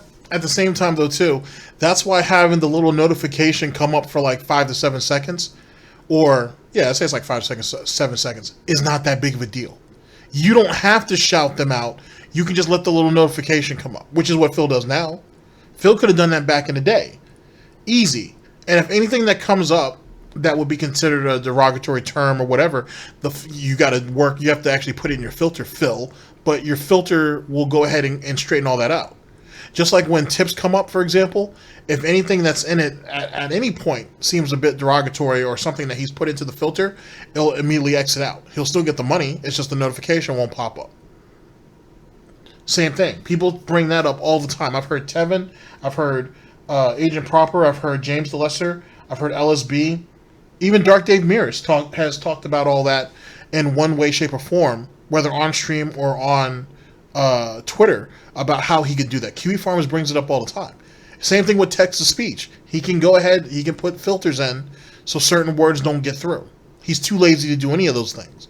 And he thinks he has to shout out every little goddamn thing, which, as he said right here in 2014, is only going to derail the stream, it's only going to hurt the content. But in actuality, he hurts the content. Because he wants to micromanage all this shit, believing that, oh, well, this is all what streamers do, or this is what streamers should do, and this proves that I work harder than other people. No, you made more work for yourself than you needed to. That makes you an idiot. That's what it does. That's not something to be looked up to. That's not something to be respected. It makes you look like a goddamn idiot. Bullshit, and it's attention grabbing, and it's only for the purposes of making money. It adds nothing to the content of the stream to do that stuff. But people do it just to make money. Well, that's not what I'm here for. I'm here to actually enjoy the games I play and to put out quality content, not to be here to be a fucking cash register. So I don't do that stuff, okay? But I still want you to understand that source of income is significant, and it is definitely something that helps me, especially this month in particular. You know, I've been doing very, very... Oh boy, this shit did not age well. This did not age well at all. Oh, that's so hurtful. But let's hear more, though. Let's hear more. Downtime stuff. There hasn't been any new stuff coming out, really, and besides maybe The Wolf Among Us, that people really were very interested in. I haven't been running a lot of commercials, because a lot of the times I just want to, you know, get as far in a game as I can, and I'm not really worried about running ads to make money or anything like that. So the paid subscribers are definitely a huge boon. And at one point, we actually had almost 250, which would have gotten me into the bracket where we can get you guys new custom chat emotes that you could use in the stream chat. But then, of course, I moved across the country, which meant 2.5 weeks of downtime, no streaming at all, and a ton of people. I mean, like some almost 80 people fell out of. Oh yeah, that's a video I should do as well. The first stream that Phil and Panda had when they moved over there. That'd be a good video to go over. Now that I think about it, I think the video's long though too. So that means a whole lot more talking for me. Yeah, I might do that. I'll put it on the list. Program, and you know, it's hard because now that there's no new games coming out, it's hard to get those people back. Because I want you guys to hear all the broken promises, right, and lost and shattered broken dreams that he had about his streaming setup and everything he had planned to do, and none of that ever came to fruition. Yet again, Phil, making announcements about shit and never coming through on it. You know better than most. Wink, wink, wink, wink. So at this point, I'll be honest, I've only gotten probably about 20 people back out of the 80 that I lost, and I know it's going to be slow going, unfortunately, until the end of August. There's really nothing major going on. This week there is some stuff, but after this week, there's nothing going on all of August until the end of the month. So it's going to be, you know, downtime, and it's going to be me trying to keep you guys entertained during a time period when there's no real new games that anyone's really excited about. And it's going to be challenging, but at the same time, you know, again, if you would consider possibly becoming a paid subscriber, understand that I am appreciative of it. Just because I don't stop my entire stream to have a giant attention-grabbing cash register pop up and say, ka-ching, I just made money because someone became a paid subscriber. You know, because I'm not trying to let people be attention whores. No, I don't do that, but I am still incredibly appreciative of the people who are paid subscribers, and I hope that you would consider becoming one, because it does directly help me out. Okay. Alright, so that is it. Let's go ahead and end the pre-stream, and then we were going to jump into Ultra Street Fighter 4 yet again. Alrighty then. Oh boy, there was so much there, so much to unwrap. All right, ladies and gentlemen, thank you for that. Big ups to LD. yet again for coming through on this in the clutch. Give me a chance to square up, and we'll reconvene for final thoughts. So much to unravel a little bit. So much to unravel. I'll see you guys in a second. Oh boy. Hey yo, I just want to say shout out to my red bike. It got stolen about a year ago, and I think about you every day. But you know, now I got a blue bike, and it's not the same, but it's a new life, a new journey. So rest in pedals, red bike, I love you. I like to bask in the tropics with a flask in my pocket. If you act an brolic, I'll start laughing and mocking like a charismatic parrot that is a comic. Now I'm feeling like the shit, cause I'm rapping with finest. Loose off of Jen Ricky's, peruse in Sin City. Riding my Schwinn smooth like the swing of Ken Griffey. And the felt of the velvet, I said hell with a helmet. I can tell that you're jealous of the smell of the shellfish. Don't tell me I need a haircut. You can't. All right, guys, we are back in it. So, what do we make out of that? There was a lot. Now that I think about it, there's some stuff I wasn't expecting. So the love seat, the infamous love seat, ends up arriving and never got cleaned or anything like that. So that's amazing. So that means whatever dust and debris or whatever it was that was brought in when they carried that into the house, it never left. It just, more shit got compounded onto it. So go ahead and let that go ahead and mess your dreams up tonight if you want to think about it. Like I said, the opportunities that he could have had with Street Fighter, the Street Fighter 4 series in general, especially early on, is amazing. Now, like I said, there could have been, I mean, with that being said, his run could have been only 2 years, maybe 3. That's a lot of money to make in 2 or 3 years, man. That's a lot of connections to build.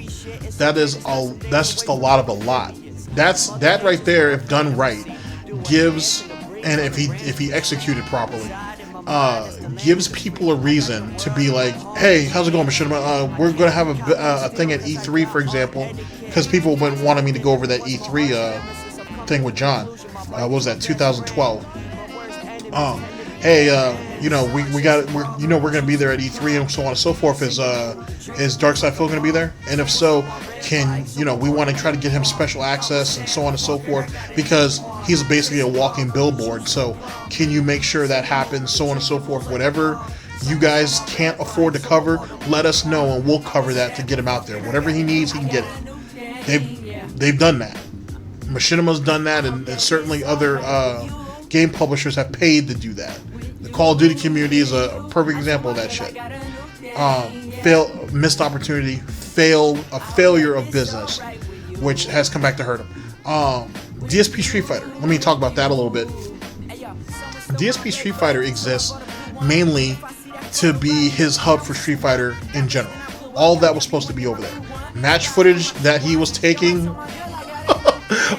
plus whatever, when he was still going to tournaments, I should say, and all of his footage was supposed to be there. The reason why DSP Street Fighter didn't exist is because when they were coming to, air quotes, negotiate his contract, they were like, hey, we're gonna have to offer you less money for DSP Street Fighter because, I mean, the traffic wasn't there.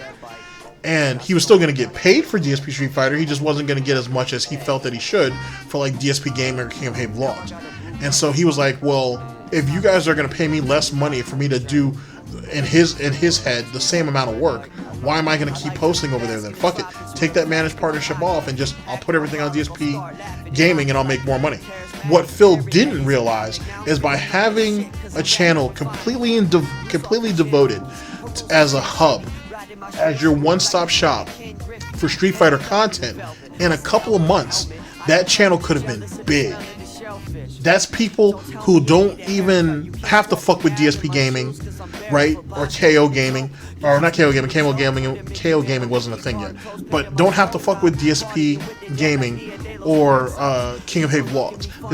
That's a whole nother channel that's only devoted to Street Fighter, bitching, complaining, crying, salt, whatever. It's all right there. They don't have to associate with the other shit if they don't want it. And because Phil wasn't going to make his money that he felt DSP Gaming should have gotten, he went ahead and completely abandoned it and then swamped DSP Gaming, which is what fucked him. And that's one of the reasons why he never hit 250,000 subs, or at least even 500,000. He was never going to hit 1 million. That's just wishful thinking. but he could have made 500,000 subs on DSP Gaming. And who knows how far DSP Street Fighter could have gained. That could have been 100,000 channel sub channel. It could have been. Yet again, failed opportunities. Not being able to see the bigger picture, only seeing past his own hoof and nothing else, and it fucked him. And he deserved to get fucked, proper fucked, and at least to that degree. So that's another waste. His thoughts on online play with Street Fighter, some of his examples he was using from Marvel vs. Capcom 2 are a bit unfounded. He can't really talk yet again because Super Turbo has a shitload of iterations as well. All Street Fighter games do, to be honest, for the most part. So you get over it. Like, it's always been that way. He's been playing Street Fighter since damn near the ground floor, since like Street Fighter 2 or some shit. He knows. He knows. It doesn't make it any different just because it's online. You know what I'm saying? At the end of the day. And people were literally gobbling that shit up as it was coming out. Of course they were going to make more of them. Why wouldn't they? So that is what it is. Like I said, good video, to be honest with you. I think this had a lot more in it than I thought it would. So I'm actually kind of happy about it. You know what I'm saying? Some extra little tidbits that wasn't expected. And that's the best way to go about it. Ladies and gentlemen, thank you very much for listening in. I very much appreciate it. Remember to support your local Snortbucks Coffee. Remember to, if you guys feel inclined to, the link to Paul's book is down in the description, DSP and the Quest for the Golden Boar. If you guys have not had a chance to watch some of the previous videos, in the comment section, you'll see Paul's newest literary work that is starting to shape up there and whatnot. I usually pin it in the first. I will always try to make sure that it's pinned, the pinned comment, so you guys can see it and get a chance to read it. It's a good read. It's a very good read. So if you guys have a chance to do that, please do. And like I said, make sure to thank Paul. I very much appreciate what he does. The link to his Twitter's down in the description and whatnot. His Twitter will lead you to his YouTube channel if that's something that you're also inclined to doing. He makes great content, and he's being slept on, and I'd like more people to see it. You'll also find Sunspot Gallery down there. You'll find the Goutopia Museum of Unnatural Art, and you'll also find the Snortbucks, the official Snortbucks Coffee Twitter page down there as well. I will add a few more people down there as time goes on and whatnot for you guys to check out, or just interesting accounts, I think. So look out for that.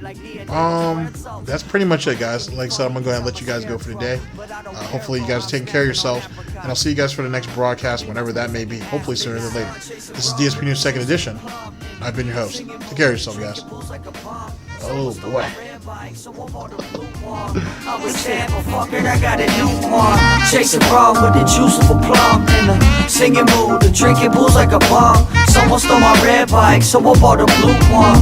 I was sad, but fuck it, I got a new one. I wanna live in Bolivia, be oblivious. I'm sick of always having to deal with these idiots. The ignorance is ubiquitous and it's hideous. When I get lucky, that's when I'm the wittiest. When people don't leave me alone, that's the shittiest. When people leave their phone at home, that's the prettiest. Going on a hike shouldn't be considered hippie shit. It's okay to spend some days away from your affiliates. Mother Nature's where I'm planting my seed. Do a dance in the breeze on a branch of a tree. I reside in my mind, that's the land of the free. I got the world in my palm, you should hand it to me. I can't copy and steal cause I got art etiquette. Sometimes I think that everyone's my arch nemesis. I've come to the conclusion my bike is my best friend.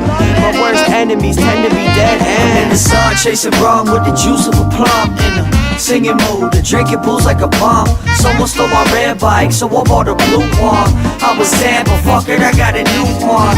Chasing rum with the juice of a plum. In a singing mood, the drinking booze like a bomb. Someone stole my red bike, so I bought a blue one. I was sad, but fuck it, I got a new